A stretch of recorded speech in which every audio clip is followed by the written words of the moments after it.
आपण पाहत आहात कराड टुडे न्यूज.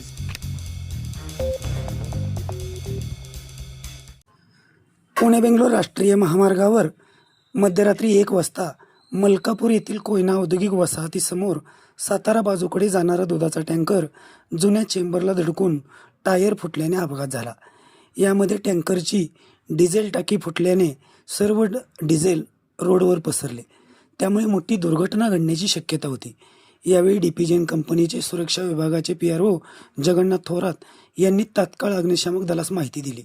अग्निशामक दलाने तात्काळ घटनास्थळी येऊन टँकर नजीक पसरलेले डिझेल पाण्याच्या प्रेशरने काढल्याने मोठी दुर्घटना टळली.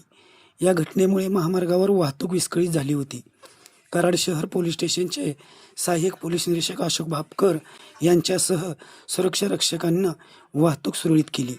आज सकाळी कदम क्रेनच्या मदतीने दुधाचा टँकर रोडवरून बाजूला करण्यात आला.